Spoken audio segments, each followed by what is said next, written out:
मैं फरहान और आप देख रहे हैं इंडियन मीडिया बुक। कल मोदी जी का लाइव टेलीकास्ट हुआ, आप सभी ने देखा। उसमें उन्होंने कहा कि चौथा चरण जो लॉकडाउन का होगा वो बेहतर होगा।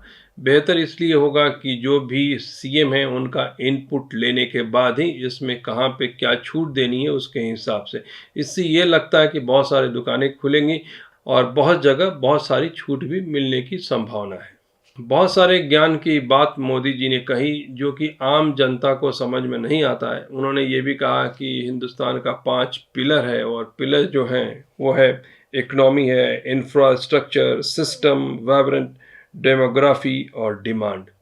खैर, एक राह चलते हुए इंसान को इन सारे चीज़ों से कोई फ़र्क नहीं पड़ता है, उसे तो सिर्फ 2 वक्त की रोटी चाहिए। मोदी जी ने 20 लाख करोड़ रुपए के पैकेज की घोषणा की और कहा कि उसका जो खर्चा होगा, उसको जो स्पेंड किया जाएगा, वो कौन कौन से क्षेत्र होंगे, वो होंगे भूमि, श्रम, सरलता और कानून क्षेत्र में 20 लाख करोड़ खर्च किया जाएगा। तो यहाँ एक बात समझने की, उसमें उन्होंने ये भी कहा कि जो पहले से भी खर्च होता हुआ आ रहा है वो इसके अंदर इंक्लूडेड है। तो अगर पहले से जो पैसा खर्च होता हुआ आ रहा है इसके अंदर इंक्लूडेड है, तो उसको हम पहले थोड़ा मोटा मोटी निकाल लेते तो हमको पता चलेगा कि नया जो पैकेज है वो कितना है।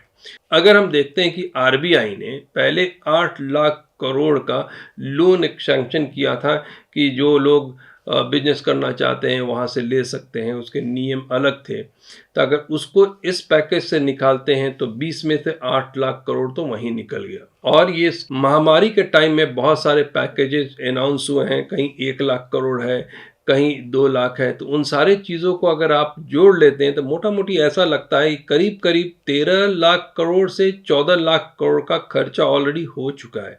तो जो हाथ में आएगा वो करीब करीब 6 लाख करोड़, ये 20 लाख करोड़ नहीं होगा, सिर्फ 6 लाख करोड़ होगा। मोदी जी ने ये कहा कि ये जो 20 लाख करोड़ का पैकेज है ये जीडीपी का 10% है। तो बात ये है कि अगर हम देखते हैं कि पुराना जो 14 लाख करोड़ ऑलरेडी स्पेंड हो गया है और अब सिर्फ 6 लाख करोड़ स्पेंड होना बाकी है, तो मतलब कि आप जीडीपी का सिर्फ 3% ही देने वाले, ना कि 10%। ये बातें उतनी क्लियर नहीं रहती है जिससे आसानी से एक आम आदमी को पता चल जाए कि क्या सुविधा मिलने वाला है और क्या सुविधा नहीं मिलने वाला है। आज शाम 4 बजे सीतारमन फाइनेंस मिनिस्टर जो हैं वो आके एड्रेस करेंगी, प्रेस कॉन्फ्रेंस करेंगी और इसी बात का डिटेल देंगी कि किस सेक्टर में कितना पैसा खर्च होगा और पहले से कितना पैसा खर्च होगा। ये देखना है कि आज शाम में क्लियरिटी कितनी मिलती है। मोदी जी ने एक अच्छी बात कही कि लोकल प्रोडक्ट जो है उसको खरीदना चाहिए और उसके ऊपर ज़्यादा फोकस करना चाहिए। ये बहुत अच्छी बात है कि लोकल प्रोडक्ट को बढ़ावा मिलेगा, लोग ज़्यादा बनाएंगे, ज़्यादा बिकेगा। लेकिन बात ये है कि अगर जो प्रोडक्ट बाहर से आ रहा है वो प्रोडक्ट अगर किसी को 10 रुपये में मिलता है, वही प्रोडक्ट आप लोकल बना के 50 में बेचते हैं, तो जो लोकल तबके के लोग हैं, लोकल तबके के लोग क्या, जिसको कम पैसा खर्च करना है, वो सारे लोग 10 रुपये का प्रोडक्ट खरीदेंगे, ना कि 50 रुपये का। तो इस बात पे ध्यान देना पड़ेगा कि जो प्रोडक्शन लोकल हो रहा है उसका कॉस्ट भी बाहर से आने वाले प्रोडक्ट से मैच होना चाहिए। 27 सीआईएसएफ जवानों को कोरोना पॉजिटिव हो गया। ये बात कल ट्यूसडे के दिन सामने आई जब बहुत सारे जवानों का टेस्ट हुआ, तो उसमें ये पता चला 27 जवान को कोरोना पॉजिटिव हुआ है। आपको पता है कि इंटरनेशनल फ़्लाइट शुरू हो गया। ये सारे स्पेशल इंटरनेशनल फ़्लाइट है, जहाँ जहाँ भारत के लोग फंसे हुए हैं उनको लेके आया जा रहा है। उसी में एक फ़्लाइट कल दुबई से मैंगलोर पहुंची, जिसमें 176 इंडियन पैसेंजर थे। वो लोग मैंगलोर पहुंचे। ये जितने लोग जो बाहर से आ रहे हैं जब लैंड करते हैं अपने जगह पे तो इनको क्वारंटीन में रखा जाता है। तो क्वारंटीन में रखने का जो खर्चा होता है, वहाँ का रहने का खर्चा और खाने पीने का खर्चा जो होता है, जो लोग आते हैं उन्हीं को उठाना पड़ता है, गवर्नमेंट अपनी तरफ से नहीं देती है। इसी चीज़ को देखते हुए एक मैसेज आया। ये जो मैसेज है दमन से, वहाँ से ये लिखते हैं, तमाम सऊदी अरबिया में रहते हैं और यहाँ बहुत सारे मुसलमान हैं और हम लोग बेंगलोर के रहने वाले हैं। हम लोग वहाँ से तो आने का लोग वो आ सकते हैं, लेकिन वो ये बता रहे हैं कि आने के बाद जो क्वारंटीन में रखा जाएगा उसका हम खर्चा नहीं उठा सकते हैं और वहाँ जो खाने पीने का खर्चा है वो हम नहीं उठा सकते, हमारी मदद कीजिए। तो अब ऐसे भी चीज़ आ रहे हैं कि ये जो लोग क्वारंटीन में रखा जाएगा, इसका खर्चा बहुत सारे लेबर जो बाहर हैं, क्योंकि बहुत सारे लेबर ऐसा है कि कम पैसे में काम करते हैं, तो वो इस वक्त बहुत दिनों से काम वहाँ नहीं कर रहे हैं, तो उनके पास भी पैसा उतना नहीं है कि जितना वो खर्चा कर सके। तो ऐसे लोग आना तो चाह रहे हैं, लेकिन बेचारे फंसे हैं।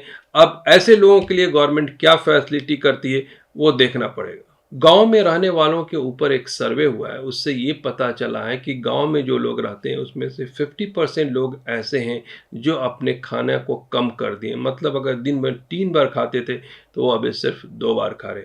रीज़न ये है कि जो उनके पास रखा हुआ चावल है, गेहूँ है, बाकी जो भी खाद्य पदार्थ है वो उनके लिए कम है, और उसके वजह से वो खाने को एक लिमिट तरीके से ही खर्च कर रहे हैं। इसका रीज़न ये है कि लॉकडाउन की वजह से जो फसलें तैयार थी या तो वो बर्बाद हो गई या अभी तक उसकी कटाई नहीं हुई, जिसके वजह से इनके पास इतना खाना नहीं है कि वो 3 टाइम भरपेट खाना खा सके। तो ये स्थिति इस वक्त हमारे गांव की है। तो आपको समझना पड़ेगा कि आने वाला जो वक्त है इतना आसान नहीं है। इस वक्त जो कोरोना वायरस का नंबर है हिंदुस्तान को, वो आपको बताता हूँ। तो टोटल जो नंबर है इस वक्त वो है 74,877।